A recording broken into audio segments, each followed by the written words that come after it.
아무것도 믿지 않는 믿음. 일상생활 속에서 우리 생각의 99%는 자기 중심적인 생각뿐이다. 나는 왜 괴로움을 당해야 할까? 나는 왜 고민해야 할까? 하고 내가 발견해낸 중요한 진리의 하나는 아무것도 믿지 않는 믿음을 가지는 것이 중요하다는 것, 절대적으로 중요하다는 것이다. 무슨 뜻인가 하면 우리는 행태도 없고 빛깔도 없는 무엇을 믿어야 할 입장에 놓여 있다는 뜻이다. 그렇기 때문에 행태와 색깔이 나타나기 이전에 존재했을 어떤 것을 믿지 않으면 안 된다. 이 점이 중요한 부분이다. 그대가 어떤 신을 믿든 아니면 신조를 믿든 거기에 집착하게 되면 그대의 신앙은 많든 적든 자기 중심적 사고 위에 근거를 두게 된다. 아마도 자신은 스스로를 구하기 위해 완전한 믿음을 찾으려고 노력할 것이다. 그러나 그런 완벽한 신앙을 얻기까지엔 시간이 걸릴 것이다. 그대는 아마도 이상주의적인 수행, 관념적 수행에 말려들게 될 것이다. 그리고 이상을 현실화시키고자 하는 끊임없는 수고로움에서 안정을 찾을 시간을 갖지 못하고 말 것이다. 그러나 우리가 항상 눈앞에 보는 모든 것을 아무것도 아닌 것, 없음의 상태로부터 나타나는 것으로 받아들일 마음가짐이 되어 있다면, 즉 어떤 행태와 색깔의 현상적 존재가 나타나는 데는 어떤 이유가 있는 것으로 알고 있다면 그 순간에 그대는 완전한 평온을 자기 것으로 하게 될 것이다.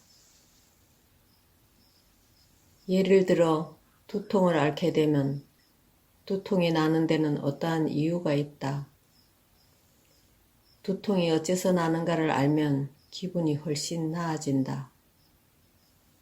왜 아픈지를 모르면 두통이 지독하구나.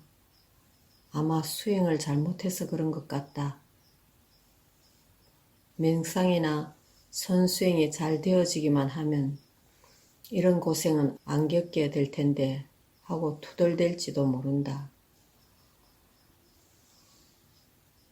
모든 상황을 이런 식으로 이해해서는 완벽한 신심을 얻게 될 때까지 자기 자신이나 수행에 대해 확고한 신념을 가지지 못할 것이다. 그런 식으로 계속 바쁘다 보면 아마도 그대는 완전한 수행의 상태에 도달할 시간이 없고 그럼으로써 그대의 머리는 내내 멈출 줄 모르는 두통을 알아댈 것이다. 이런 식의 성공부는 바보 같은 짓이며 제대로 되어질 수 없다. 그럴 때는 두통이 있기 전에 이미 존재했던 어떤 상태를 이해하고 왜 두통이 나는지의 이유를 알면 자연히 기분이 나아진다. 두통을 앓는 일 자체가 그런대로 받아들여진다.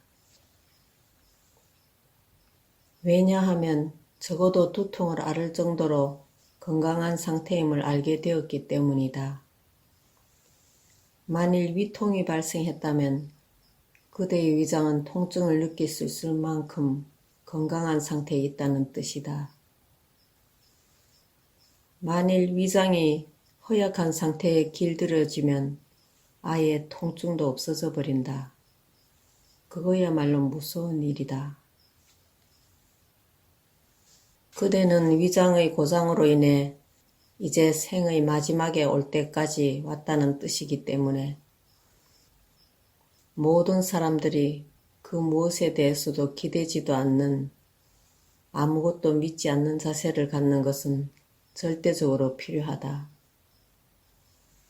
그러나 아무것도 믿지 않는다고 해서 허물을 의미하는 건 아니다. 무언가가 있기는 있다. 그러나 그 무언가는 항상 어떤 특별한 상태를 취할 준비를 갖추고 있는 어떤 것이다. 그것은 일정한 규칙을 가지고 있고 아니면 이론을 가지고 있고 그 활동 속에 진리를 내포하고 있다. 이것이 불성이라고 불리우는 것이며 부처님 자신이기도 하다.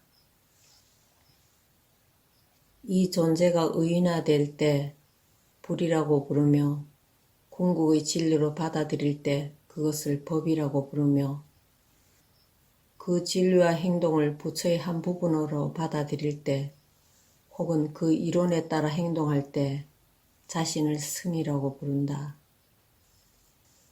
비록 세 가지 다른 부처의 행태가 존재하지만 그것은 행태도 색깔도 없는 하나의 존재이며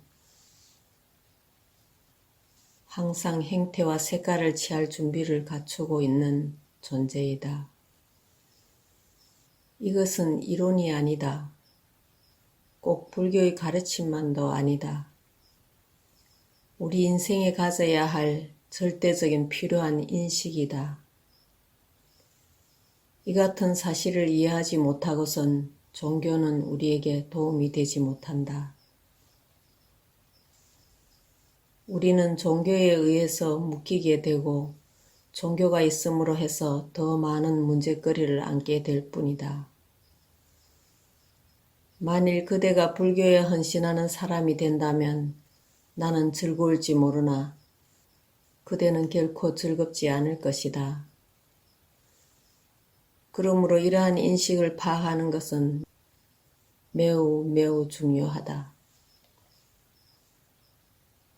선수행에 골몰해 있는데 새벽 어둠 속에서 지붕을 때리는 빗소리를 듣는다고 가정해보자.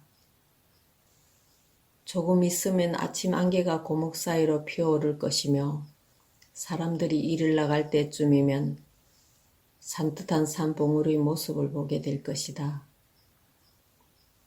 그런데 어떤 사람들은 이불 속에서 비 오는 소리를 듣고 짜증을 낸다. 조금만 있으면 동쪽에서 떠오르는 붉은 태양을 보게 되리라는 걸 모르기 때문이다. 마음이 자기 자신에 대해서만 골몰해 있다면 이런 식의 근심을 놓지 못한다. 그러나 우리를 진리의 체현으로 불성의 해년으로 받아들인다면 조심할 일이 없다. 지금은 비가 오지만 다음 순간 무슨 일이 생길는지는 모르는 일이다. 밖에 나갈 때쯤이면 날이 활짝 개이리라. 안 그러면 비바람이 불는지도 모르지. 아무튼 어찌 될지 모르는 일이니 빗소리나 들어두자 이런 식이다. 이것이 옳은 태도이다.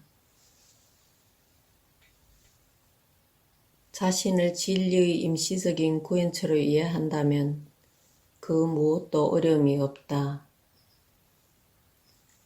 자신의 환경을 이해하고 음미하고 고통의 와중에서도 부처의 위대한 활동의 한 부분으로서 자신을 파악할 수 있다.